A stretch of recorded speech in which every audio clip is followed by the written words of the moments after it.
Olá, alunos.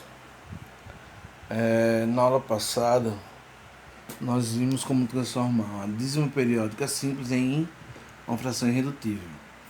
Na aula de hoje, nós vamos dar uma olhada em como transformar dízima periódica composta em fração irredutível. Só recapitulando, uma dízima periódica simples é aquela em que não há nenhum número estranho entre a vírgula e a parte que se repete, a parte periódica no caso. Nós iremos ver agora como iremos identificar uma dízima periódica composta. Suponhamos que tenhamos a seguinte dízima.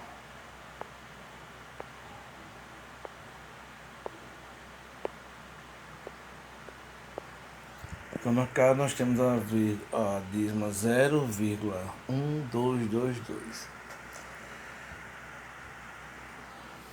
Primeira observação. Nós iremos perguntar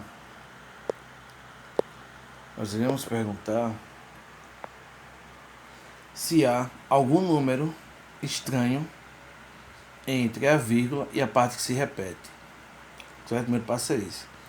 Na primeira pergunta, existe algum número diferente, um número estranho entre a vírgula e a parte que se repete? Se nós observarmos bem, no caso, entre a vírgula e a parte que se repete, que é o 222, nós temos o que? O algarismo 1. Ou seja, o algarismo 1 é um número que está entre a vírgula e a parte que se repete. Logo, a dízima, nesse caso, é uma dízima composta. Certo? Então, existe uma regrinha para transformar uma dízima composta em uma fração geratriz, uma fração irredutível. Qual é a regra? A regra diz o seguinte: devemos pegar a parte não periódica e juntar com a parte periódica, formando um número. A esse número, nós vamos subtrair, certo? Da parte não periódica. Então, vamos à primeira parte. A primeira parte da resolução diz o seguinte: se nós pegarmos a parte que não se repete, qual é a parte que não se repete? É o número 1. E a parte que se repete? Nesse caso, é o 2. Então, eu juntei a parte que não se repete com a parte que se repete, formando o numeral 12. Do 12, eu vou subtrair da parte que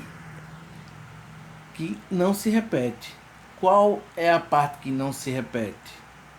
É o algarismo 1. Recapitulando, quando a dízima for composta, o procedimento é o seguinte: na fração, nós iremos juntar a parte que não se repete com a parte que se repete, formando um número. Desse número formado, eu vou ter que subtrair do número que faz parte, que é da parte não periódica, que no caso é 1. Ok? Primeira parte é essa. Segunda parte vai ser os números colocados, que iremos colocar no denominador. Primeiro passo: na fração que se repete, na parte que se repete, qual é o algarismo que nós temos? Se prestarmos atenção, nós temos apenas o algarismo 2. Pergunta: quantos algarismos distintos nós temos na parte periódica? Apenas um. Então, se é apenas um número, então eu devo colocar apenas um 9 no denominador. Ricardo, e se nós tivéssemos dois algarismos distintos na parte periódica? Então, nós colocaríamos 2 9 no denominador. Ricardo, se eu tivesse 4 números distintos na parte periódica? Nós colocaríamos 4 9 no denominador. É sempre assim. A quantidade de algarismos na parte periódica será igual à quantidade de 9 colocadas no denominador. Ok? Até aí, tá tudo tranquilo? Agora, vamos para a parte não periódica. A parte não periódica ela é formada, composta por quantos algarismos? Nesse caso, apenas um, certo? Que é o 1. Então agora é o seguinte raciocínio. Para cada algarismo distinto da parte não periódica, nós iremos colocar um zero no denominador, certo?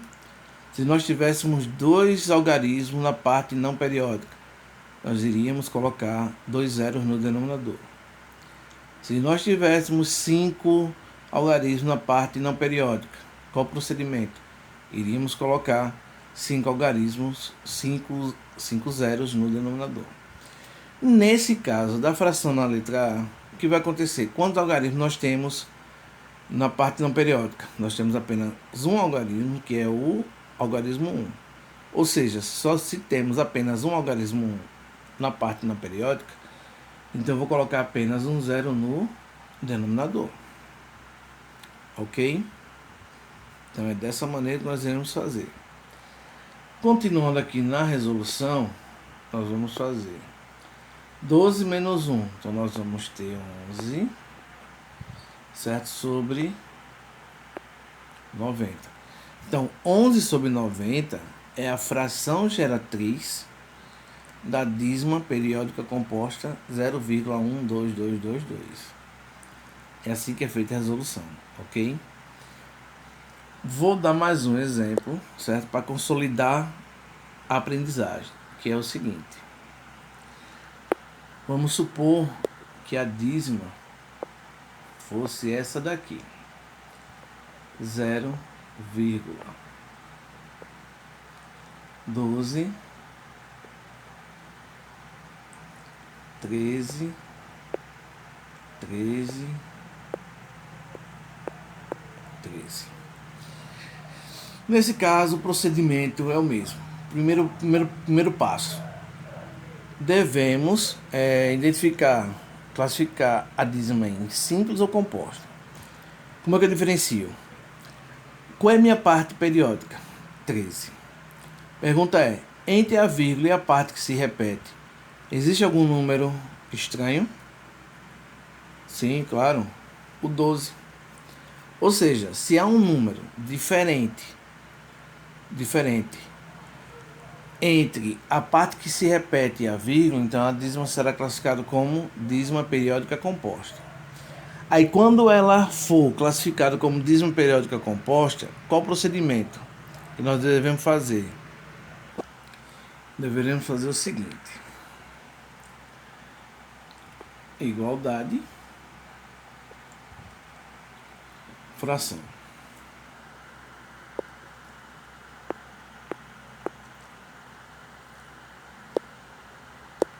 Aí o que nós vamos fazer? Igualdade, fração. Então a primeira pergunta. Qual é a parte não periódica? Vocês irão me responder 12. Se eu perguntar, qual é a parte não periódica? Vocês vão me responder 13. E quando a dízima for composta, o que eu devo fazer? Pego a parte não periódica e junto com a parte periódica. Nesse caso, eu vou pegar o 12, que é a parte não periódica, e vou juntar com a parte periódica, que no caso é 13. Então qual é o número formado? 1213. Depois de formado o número, eu faço menos a parte não periódica. E qual a parte não periódica? É o 12. Ok? A primeira parte foi essa, junto a parte não periódica com a periódica, menos a não periódica. No denominador, eu vou olhar logo para a parte periódica. A parte periódica é formada por 2 algarismos, que é 1 e o 3, que é o número 13. Aí o que eu faço? Para cada algarismo da parte periódica, eu coloco o correspondente de novos embaixo. Ou seja, nós temos 2 algarismos na parte periódica. Ou seja, embaixo no denominador nós vamos colocar 2 noves. Certo? Segundo passo. Na parte periódica, a parte periódica ela é formada por quantos algarismos? Por 2 algarismos. Ou seja, Para cada algarismo distinto da parte periódica, eu coloco um zero no denominador. Como são dois números na parte periódica, não periódica, eu vou colocar 2 zeros. Ok? Então vai ficar 1213 menos 12 vai dar 1001. 1001.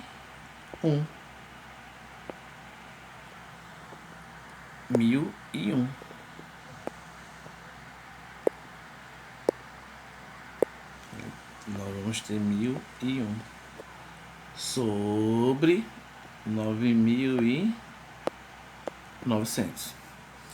Essa fração não tem como simplificar, ou seja, ela é uma fração irredutível.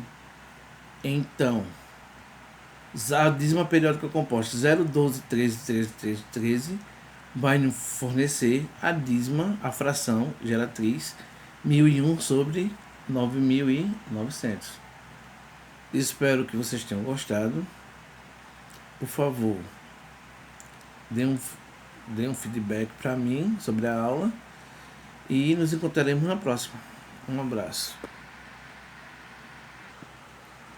Não, espera um pouquinho, eu vi um erro aqui. Não vamos terminar com esse erro, não. Aqui tá errado. O certo é 1213 menos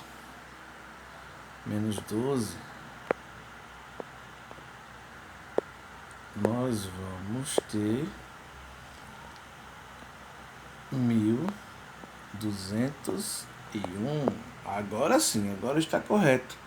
Então, 1213 menos 12 vai dar 1201 sobre 900.